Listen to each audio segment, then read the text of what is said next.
Hi, everybody. Welcome to the Kidney Coach YouTube channel. I'm naturopathic Dr. Fiona Chin, and I am so excited. I am joined again today by Alyce Adams from the Kegel Queen. If you haven't seen my previous interview with the amazing Alyce, Alyce is a registered nurse. She has been for well over 2 decades, but she's been crowned the Kegel Queen for 14, nearly 15 years, and that's really what we are connecting with her today. Alyce has been a fabulous ambassador for all women around the world who have got issues with their pelvic floor, and just getting a bit like we do with kidneys, getting really good information on things that you can do naturally to avoid really aggressive interventions that may or often don't work when it comes to restoring the pelvic floor. And obviously it's quite a taboo topic because it's not one that people talk about. It's definitely not one I sit down with my girlfriends at the coffee table and talk about our pelvic floors. Maybe if I was in mothers groups and things like that, that may be different, but it's as we get older, I think it's such a private thing, right, Alyce? I don't know about you, but I think it's quite a taboo topic. Yeah. Yes, and something that before I've been in women's health since long before I was a nurse, and even though I've always been very comfortable with like the word vagina and talking about pelvic whatever, like it's the kind of thing I would talk about with my friends. And half of my friends are like, they were fellow doulas with me, or like I've hung out with a lot of midwives and whatever. So it's not like vaginas are a taboo topic, but when I had my own problems, I had such a sense of this deep feeling of being broken that I didn't want to talk about it. It was like this, even for me, where I was much more comfortable and accustomed to talking about these things than most women, even for me, when I had my own problems, it was like this really weird secret shame. So it's a lot of emotion about it, I think. Yeah, I can understand that, especially because it's a woman's femininity, or the thing that makes Yes. her a woman, right? And when that doesn't function like it should, the shame potentially that goes around, and I understand that. Yeah. So, okay. Well, to break down taboos today, we're going to talk about all the amazing foods that you can eat to improve the connective tissue, improve the health of the bladder and the vagina, to prevent things like vaginal prolapse, because both you and I love, and I think work with prevention is always better than cure. So anyone listening to this, if you've got issues with pelvic floor, if you've had babies where it's caused issues, or you're over 50 now and you're just getting weakness in there are definitely things that you can do through your diet that will actually make a huge difference. And I'm sure a lot of the things that you're going to recommend are also going to play Oh, towards kidney health. So it's all the interested to same dive thing. in. Yeah, I thought it Just might be. saying this the other day. It's like always the same handful of stuff. And Yeah. It always is. yeah. Well, I'm going to hand the floor across to you, Alyce. So why don't you walk us through all the things that we can do that are preventative, and things that we can do that maybe also are food as medicine type of things to really Yeah. improve our vaginas, our bladders, and our connective tissue, and all things Kegel. Yes. So we're gonna use the model here because we're on Oh, fabulous. YouTube. You can see. So some of you have met my friend before, this pelvic model. Does she have a name?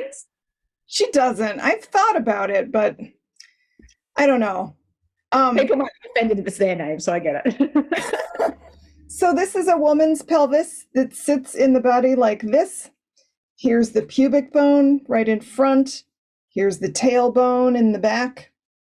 If you, let's say this woman is lying on her back now, we have the anus, the perineum, the vagina, the urethral opening there, and the clitoris. So you're oriented, right? So these muscles, this bowl of muscle, is the pelvic floor. And there are a couple of things that the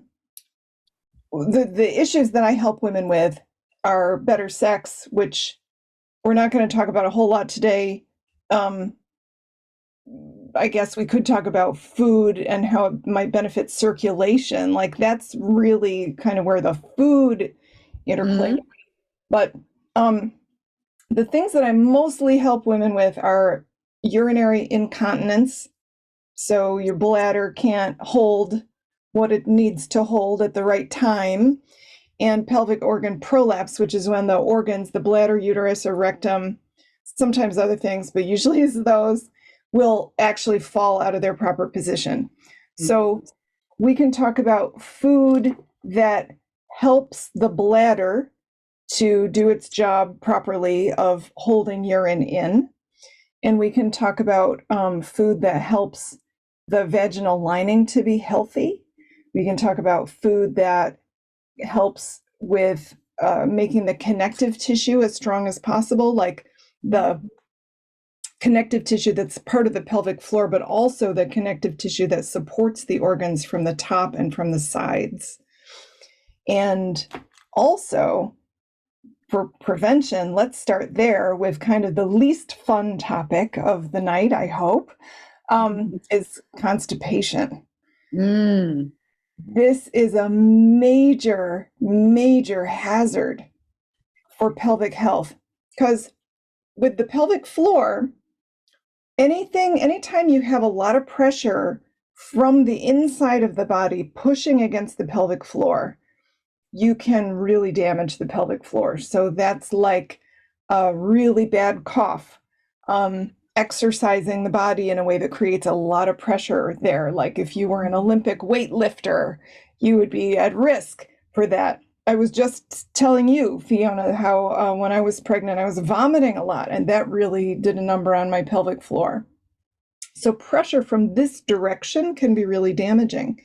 And think about the kind of pushing that people do when they're constipated.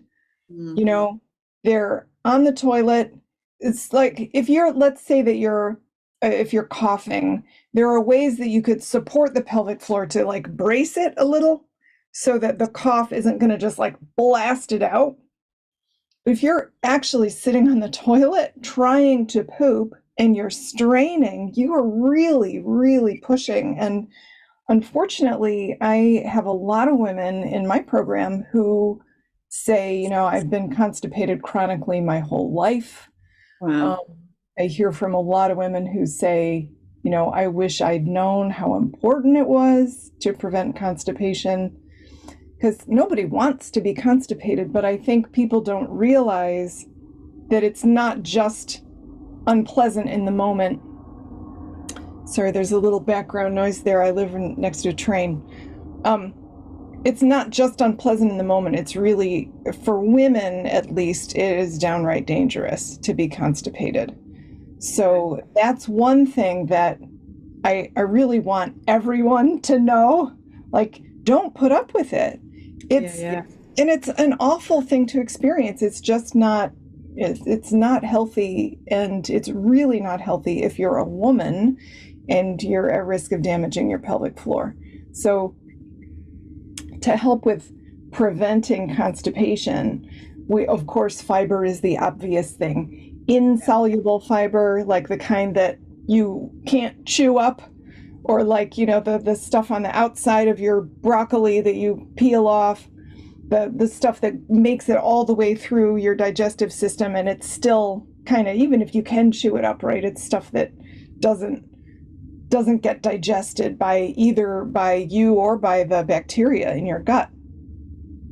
Then there's soluble fiber, which is, of course, all this, Fiona.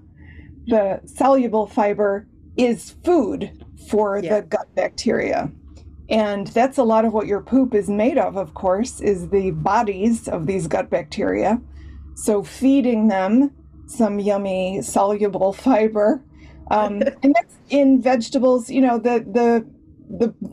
could end the whole discussion here by just saying, like, eat a lot of vegetables. But then there's collagen we'll talk about, but really vegetables and collagen, like, you can go about your business now. That's the all those fibers, super, super important. And then other things that help with your gut flora, fermented vegetables, all the kombucha stuff, anything that's alive, all these things we know, taking probiotics like pills if they're the right kind. And of course the prebiotics if they're not in your diet, you can supplement with prebiotics that feed the good bacteria in your gut. And of course, not eating a lot of sugar or super other refined carbs. You know, here we are at the all roads lead to Rome, right? Like, how many reasons can we think of to avoid or limit sugar and processed carbs? And here's one more, is that not only can refined carbs like white rice can slow down your bowels. For some people, they might end up constipated from it, but also it feeds your gut bacteria in a way that supports the ones you don't want. So really, really important to eat your veggies and get lots of fiber. So that's one thing, is preventing constipation. It's really, really, really important. Yeah. And I'd add to that, which is also kidney health, is staying hydrated. Oh, yes, absolutely. And exercise. Yes. Right? Once again, like you can't take a piece of it apart. Yeah, exercise, moving your body, staying hydrated, even your mental health can affect your bowels, right? In the way that it affects your entire digestion. If you're calm, that rest and digest nervous system state, you know, if you're in fight or flight, you can get locked up. And nothing in your digestive system is going to work the way it should if you're too much filled with those chemicals, your own chemicals that are going to slow you down. So, yeah, it's feeling good is good, and the same things that help will help in so many ways. Yeah, exactly. Another big one, it's not prevention. Let's talk about the bladder a little bit. So for people, men or women, who have trouble with incontinence, I think women suffer much more, but men do as well. Particularly for women who have urge incontinence. So it's not just when you laugh or sneeze, it's whenever your bladder feels like peeing. And for women with urgency too, but if you have incontinence with the urgency, sometimes that's because the bladder is getting irritated. And that can be, it's different for different people. Like, there might be something that irritates my bladder, but not yours. But there are some common culprits that tend to be popular bladder irritants. And I'm sure many of these are on the no list for kidneys in the first place, but alcohol, carbonated drinks, spicy food, high acid food, sugar, artificial sweeteners. I feel like I'm forgetting something. Do we say caffeine? That's the most obvious one. Yeah, caffeine. That one totally, that and alcohol will blow my bladder up. Yeah. And I always want to make the point to people too, like, if you have a rum and Coke, that's like the ultimate, bladder irritating cocktail. It's got sugar, it's got caffeine, it's got alcohol, carbonation. Yeah. And that's obviously not a health drink. However, there are plenty of really, really healthy foods that can also be irritating to the bladder. So green tea is a great example, is filled with wonderful, wonderful things, but it can irritate the bladder. Yes. Broccoli and other crucifers, things in the cabbage family, sometimes those can be irritating. Citrus fruits, which, you might not want to go overboard on those anyway because they're full of sugar, but citrus fruits, they're not inherently bad for you like a rum and Coke, but they're not necessarily great for your bladder. Spicy food, like there's nothing really wrong with that. I don't, is that a kidney thing or is spicy? No, a lot of spices we find are really beneficial in kidney disease. But yes, if people have got bladder stuff, then it can set people off. And some people do say like lots of pepper or spice can make their kidneys feel a bit funny, but generally they're quite beneficial. Uh-huh. Yeah. So, as far as food is concerned, that's the main way that food interacts with continence and the bladder is with these bladder irritants. And again, plenty of healthy things like lemon juice, it's good for you, but it might not be good for your particular bladder. Yeah. And of course, if some people too have a particular food sensitivity, it can show up that way as well. Yes, especially in interstitial cystitis, we often find that driven by food sensitivities, and often the things that you spoke about, green tea, coffee, but then I see the citrus fruit. That's where I really see citrus fruits really aggravate people in the interstitial cystitis. That one really seems to play into that one. Yes, and I've heard there are other fruits too, like fruit in general can be a problem with that, can it? I think so. Yeah, I think just maybe the sugar must feed the bacteria in there or something like that. Yeah. Yeah. So, and the thing about the incontinence, it's not a sentence like you will never again eat another orange. No. It's about as long as it's okay for you generally, you just need to time it properly. You love green tea, but it irritates your bladder and it's otherwise okay for you. Just don't have it when you're about to get on an airplane. Yes. Have it when you're going to be home, not doing a whole lot, and enjoy it. Knowledge is power. And with those bladder irritants, you can, as long as they're healthy for you otherwise, you can not like rum and coke. Right. Yeah, I don't recommend rum and coke. So yeah, we're not even going to touch that. Then another piece is the vaginal flora. So most of the women that I work with are past menopause, and a lot of women after menopause have issues with the lining of the vagina. And this is a very under-researched area, as you might imagine. The vaginal flora is something that doesn't get a whole lot of love from research dollars. Even though it's something like 50% of women after menopause suffer with vaginal dryness. Yes, and there may be a lot of reasons for that. Yeah. But do you think that maybe whatever's living in there and it might have some effect on it? Probably. Yeah, and that's another whole topic. Another day when it's time for a rant, perhaps we can talk about the way products sold for women's vaginas are not tested. They're not tested to see how it affects the pH. They're not tested to see how a lot of them, like vaginal moisturizers, many of them actually suck water out of the cells. Yes. Yeah. I know. So short-term fix for then making the problem long-term worse. Right. Yeah. So buy more moisturizer then. Like I just.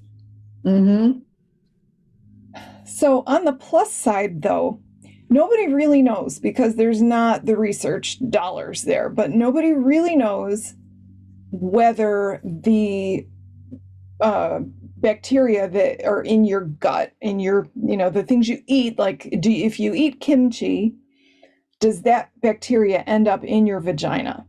Nobody knows for sure. No, we know it's got its own microbiome that's quite specific to it. But yeah, you're right. There's not any really direct, because I've done a lot of work on this with just normal microbiome and testing the different microbiomes. We don't know. We know how the oral affects everything, but the vaginal microbiome, we don't know we know what you eat in general, like sugar and things like that will have an on-flow effect, but you're right, we don't know if kimchi taken here will end up there.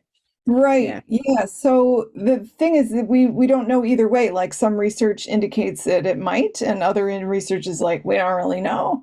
Mm-hmm. But based on my read of the research is there's a pretty good chance that it does. And because eating things that are good for your gut bacteria is a great thing to do in the first place, no harm done. So, I think to be on the safe side, why not? Yeah. Eat probiotic foods and, probiotic supplements, prebiotics, all that stuff to garden your gut flora so that it's healthy. And maybe that will help the vaginal flora. Certainly, and all the other things you do for your gut, like not eating sugar, another big one. And you just mentioned, I not long ago was talking with a woman in one of my programs who was having horrible ongoing yeast infections, and she had a sugar habit. And, that certainly having sugar can lead to yeast, but yeah. So I say, who knows really, but why not?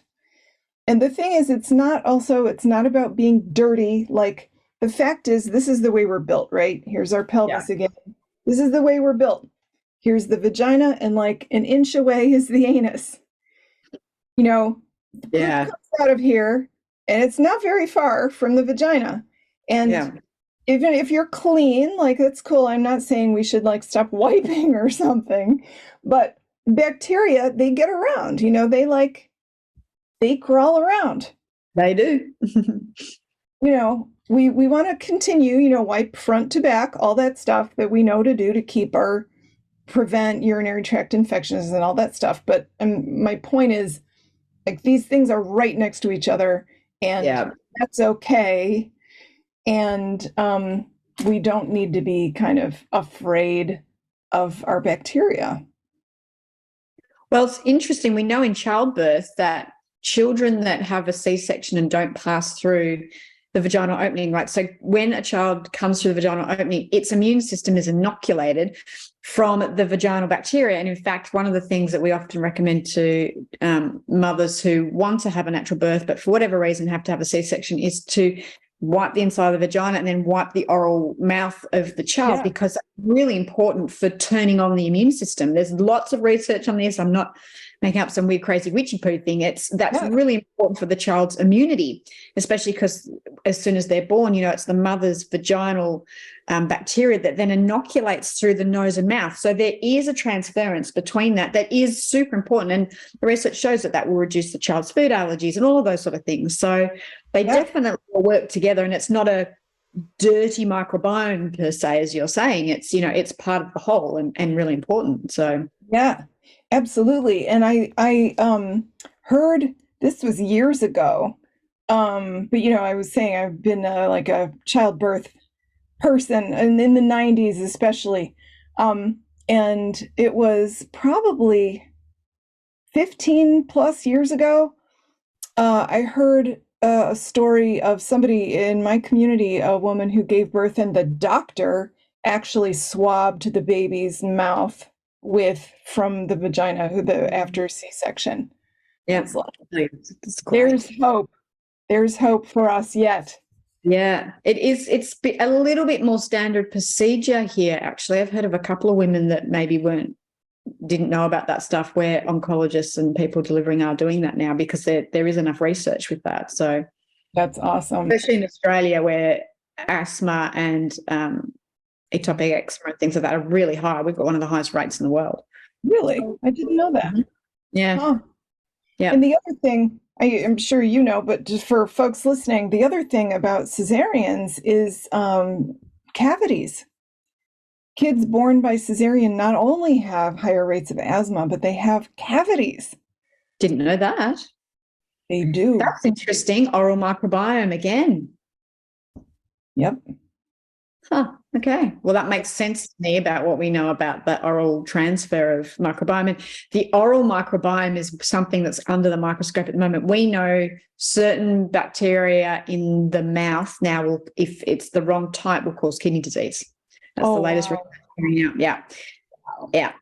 So your oral bacteria is really, really important. It feeds into fibromyalgia, chronic fatigue. But yeah, there's certain oral bacteria that will increase the risk of kidney disease. We had it up on our Facebook page not long ago. So yeah, it all works together, that whole microbiome and what species you've got in there. So to say that it's not important in the vagina, it would be saying, like, now that we're finding out about the oral microbiome and the gut microbiome, it's going to be just as important. We just don't have that research yet, but it can't not be.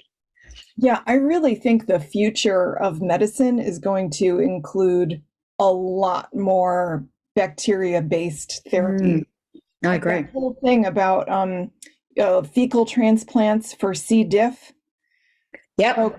For MS, we use it in MS. We use it in. I've seen it save people with what I would call, and I'm talking chronic fatigue, where people in wheelchairs and die from it, like the extreme version. I had a patient where we did an FMT, a fecal microbe transfer, from a healthy person, and she went from a wheelchair to back to normal within 3 transfers.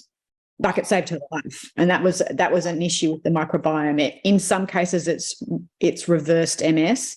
So yeah, that's amazing. And next, I like what would you guess, in what year? How long do we have to wait before there are fecal transplants for depression? What year do you think? Exactly. Oh, well, we know about it, but we're still probably it takes from medical research, the research being proven to it coming and being just taught in the universities. So then those people have to pioneer it. It's about 30 years, isn't it? I don't know. Yeah, it's 30 years from a discovery until it's taught in the medical system, becomes normal, and then those people generally are the ones going out pioneering it or making it part of the procedures and things like that. So we're a ways off yet. Yeah, and then of course there's not a lot of money in it. No, because it's poop.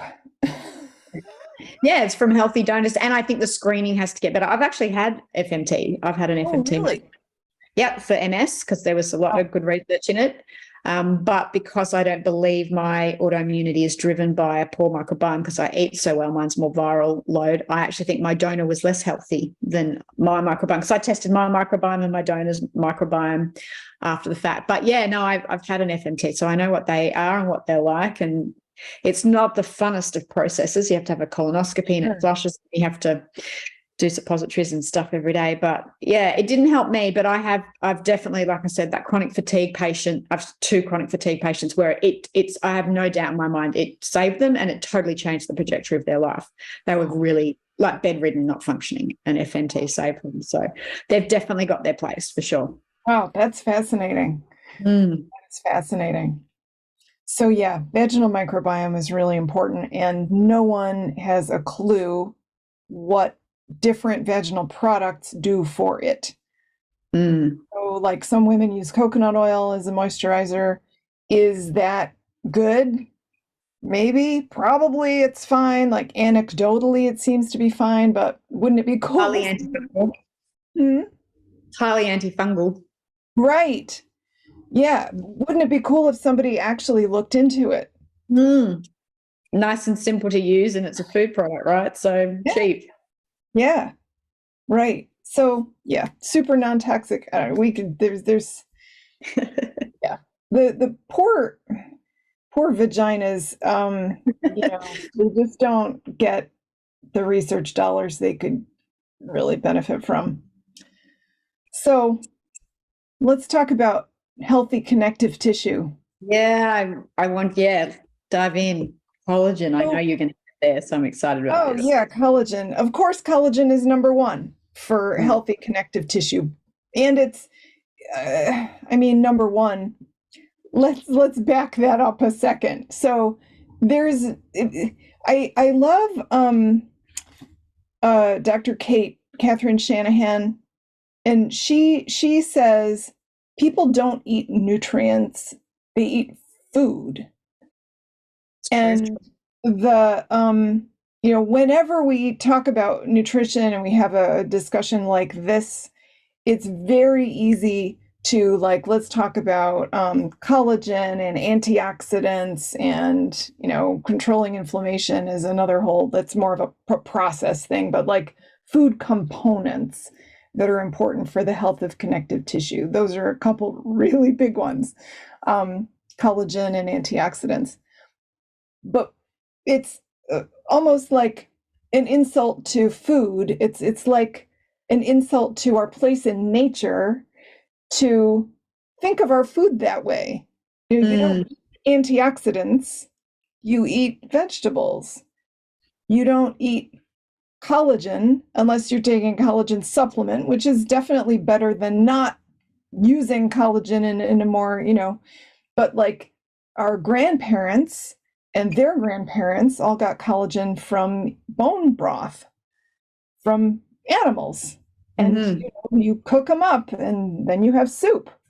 Yeah. And bone broth is something every single culture in the world has been using since before, as soon as humans began to cook. This is one of the things that we've eaten everywhere. Yeah. And it has everything you need in it. If you have collagen, a supplement, it's definitely better than not having any, a million times better than not having any. But if you have a supplement, any supplement that's refined from the context of the food that it's in, you're surely missing some pieces of that. Yeah. So if you have, your bone broth, every single thing that's water soluble in those bones and joints that go in there is everything, every single mineral and every single kind of protein, it's all in there. Yeah. If you're making it out of a lab or something, you're not going to get all of that stuff. No, I agree. I mean, especially in things like kidney disease, I know people are told to starve meat, but I'm a big fan of bone broth because of the collagen, but also anemia is such a big problem. In kidney disease, one of the best ways to do is using bone marrows, and you are getting the marrow out. And so that helps with anemia, and it's a blood tonic. And especially then if you add certain herbs into your bone broth, you can make bone broth very medicinal. Again, great with chronic fatigue, with chronic anemia. Those sort of things, bone broth is really fabulous. And like you say, you get calcium in there in a really great absorbable form, and iron, and broth.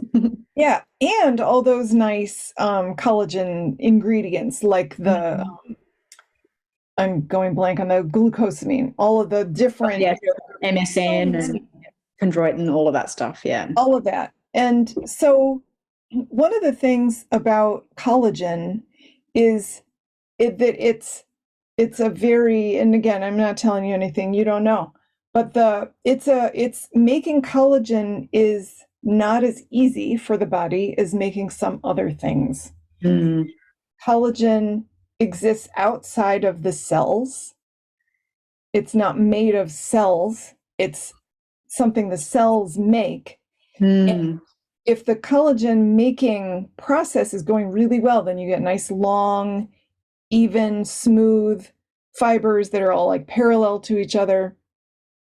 And if the collagen making process is not going that well, you get shorter fibers that are more less parallel.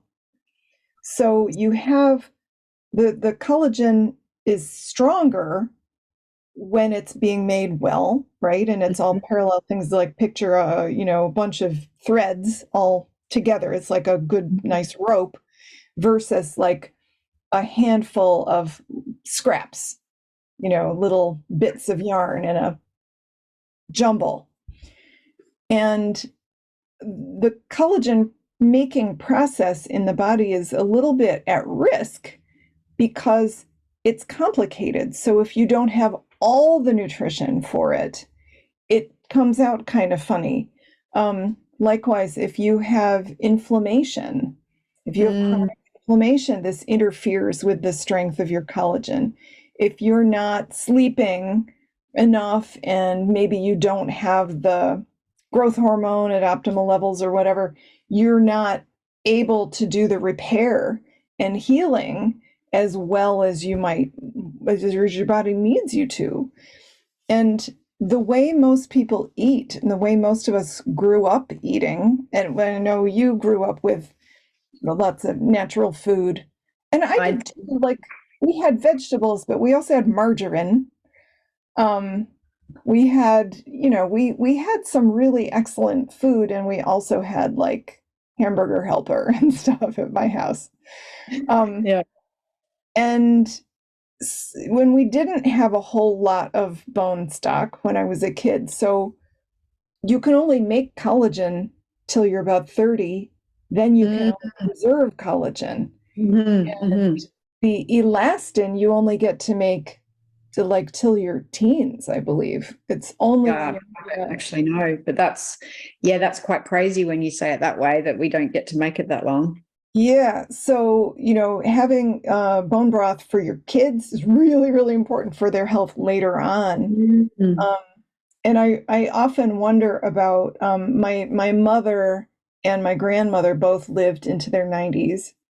And they both, lucky me, and they both grew up eating like real food.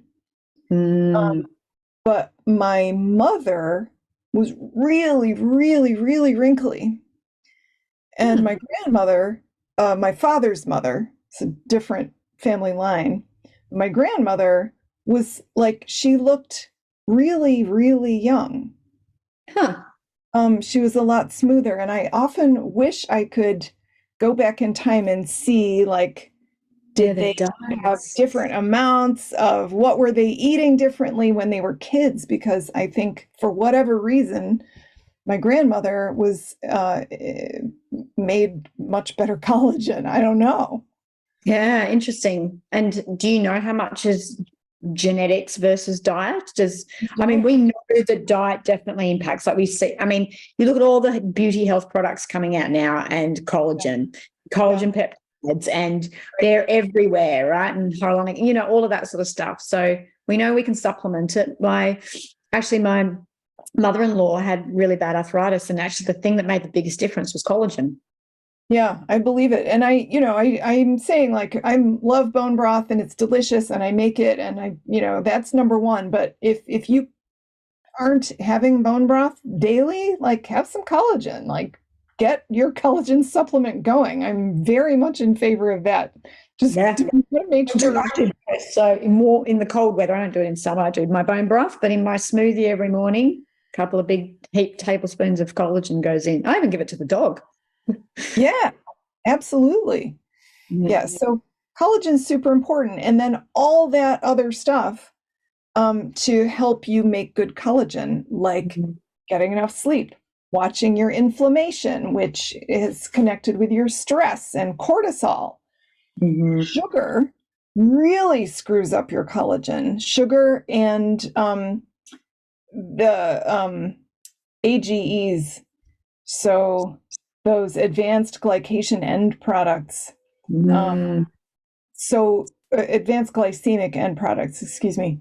So sugar, it's like when you add sugar to the mix, these collagen fibers end up getting, it makes the tissue brittle, and like things, instead of being all nice and elastic, everything gets gunked up with sugar and it becomes brittle. So this is the proteins that are usually flexible lock up. It's like they're all, each protein is like this long curled around thing, and it makes little parts of it stick together to each other that should actually just slide past each other. So it locks up your collagen inside you. Connective tissue makes it brittle. And those AGEs are really bad for all kinds of other things too. And they're mostly from highly processed sugar. That's where those would come. Yep, sugar. And also your body makes them, but if you have enough antioxidants in your diet, you can keep that down. So Right. AGEs happen, even if you have a perfect diet, AGEs are still being generated by your body, but if you have enough antioxidants, they'll gobble them up and it's all good. Gotcha. There's some other thing I was going to say about, inflammation, that inflammation causes the collagen fibers to be disorganized. So again, instead of them being like nice and parallel, it makes them all like funky, and they're like a bowl of spaghetti instead of like cloth. And that weakens the connective tissue. And again, that inflammation also interferes with repair of normal daily wear and tear. So it's a whole, once again, it's really about everything we do and food. But seriously, if you eat the way our ancestors long ago did, which was when they ate an animal, they ate the whole thing, and lots and lots and lots of everything that grew around them. So lots of different kinds of things. And one of the things I think people don't talk about a lot about antioxidants, I mean, before I started learning about them, I imagined it's like, you need antioxidants, like you need this much, so take this much of, resveratrol or whatever. But it's not like that. It's like you have all these different kinds of oxidative, these compounds that need antioxidants, and they all need different ones. Yes, so you got to eat all these different things. Yeah. No, that's exactly right. So, and that's where, like colored vegetables are where they all are, but different colors. So you want to eat the rainbow. So we often say as naturopaths on someone's plate, make sure you've got every color of the rainbow. So you might have purple cabbage. If you can eat them, some tomatoes or bell peppers, green leafies, maybe some squash or yam or something to get your yellows in there. Carrot, obviously, for the orange. And so if you get the color of the rainbows, you're getting all the different types of antioxidants, and whether they've been anthraquinones or whatever they are, so you've got getting the whole range. Berries are a great source too because of all their bright colors. So if you're wondering what foods are high in antioxidants, it is all your fruits and vegetables, but the ones with the really colorful sort of skins are a good indicator. But you want basically every color of the rainbow on your plate. Yeah, and spices too. I mean, I know you're big on that for kidneys, and every antioxidants are where the flavor is too. So things that taste good, as long as it's not like, there are things like Doritos, they taste good because they're good because they're engineered, they're engineered to have a lot of flavor. But if you're eating natural food, that the flavor is from the actual food itself, the flavor points you exactly to where the nutrition is. So spices of all kinds are filled with antioxidants.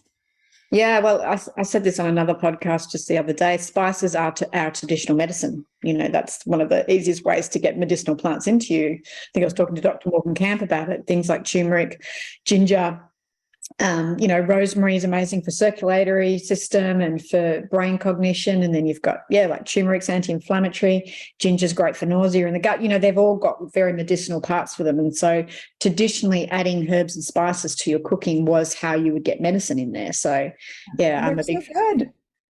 Yeah, and they make things taste, as you say, delicious. That's why we flavor with them, and because they are potent and medicinal. So what I hear is cutting out sugar, especially because that's a bladder irritant and it's going to stop collagen forming properly, and all the other reasons that you... Every single thing on this list points to don't eat sugar.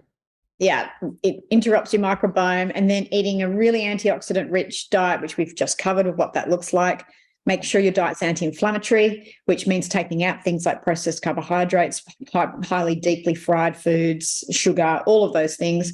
And then adding in things like how our ancestors ate, but highly, collagen-rich foods, which will really improve connective tissue, which makes absolute sense for pulling up a prolapse. And then staying off potential trigger foods for you, especially if you've got, incontinence or bladder irritation and things like that. And then, staying away from the known bladder irritants, which we know are potentially spicy foods for some people, caffeine, sugar, alcohol, green tea, all of those sort of things. So is there anything in all of that? Because I know if you do, and I do follow that because having MS of a sensitive bladder is part of the thing for me. I'd like to say, so I know which foods set that off, and that is alcohol, sugar, and caffeine for me. So are there any other things that you want to add to that? Because I think that gives people a really good foundation of, what to look after for your connective tissue and things that you can do. Yeah, absolutely. I think it's, if you're wondering, especially about the feedback, the only one of these you can get, well, that's not true. The ones where you can get immediate feedback, like about constipation or incontinence, it's harder to get immediate feedback about your connective tissue or, your vaginal flora, but where you really do have daily feedback. If you're not sure how your diet is affecting you, keep a journal. Write it down, and it doesn't have to be for long, a week, maybe 2 weeks, and you don't have to weigh everything. This is just like, what foods did I eat? What did I drink? Just jot it down, put it in your phone or whatever, and just note every day, how many times did I have incontinence or not? How was my poop? And at the end of a week or 2 weeks, take a look and see, oh gosh, I never realized that if I eat tofu, I get diarrhea. I never realized that if I eat white rice, I get constipated. I never realized that carbonated drinks make me lose control of my bladder. So I would definitely advise, because it's amazing what you can learn when you just decide to pay attention, and writing stuff down is the best way. Knowledge is power. It's funny, we did a diabetic podcast just yesterday with Kelly Solomon. She said exactly the same thing, to write a diary to see how your blood sugars move. And it's the same thing, because ignorance is bliss in some ways, that when you write it down, it took me a little while to figure out that, and I don't do caffeine anyway because I am sensitive to it, but caffeine, there's a little bit in chocolate, the theobromines and things like that, and I'm still sensitive to that. So, and that was from me documenting and checking it all. So I think that's a really good tip. Yeah. Okay, Alyce, anything else you want to add before we wrap up? It's just great fun to be here. I always enjoy our talks so much.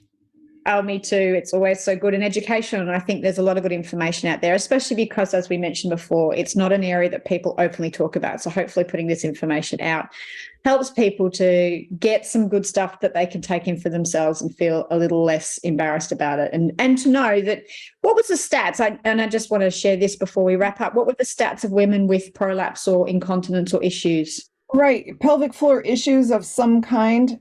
50%-ish, the studies vary, but 50%-ish. And the big one that really, like the most alarming statistic is here in the US, 1 in 5 women will have surgery to treat pelvic organ prolapse or incontinence by 80 years.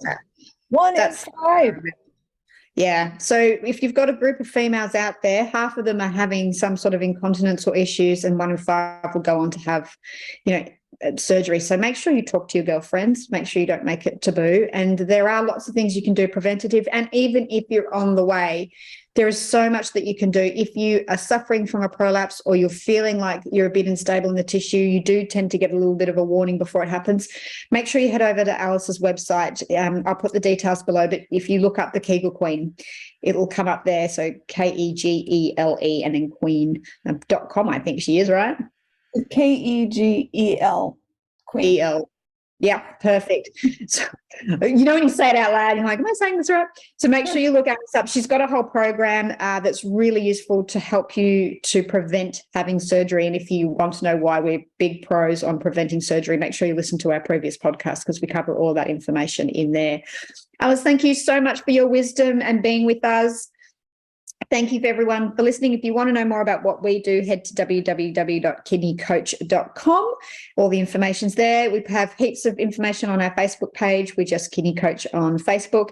We've got the previous interview we did with Alyce. And and Alyce has got a Facebook page as well, Fabulous and 50 plus or something like that. Is that right? Hot Healthy 50 plus. That's a group. Yeah. It's a group. So there's some great info in there, but make sure you check out our website and make sure you hit subscribe. That means you'll get notified anytime we put up a new video, and hit like, because that really helps our algorithms. Thank you for being part of our community. Alyce, thank you again for sharing your wonderful wisdom, and we look forward to seeing you all next time. Bye. Thank you.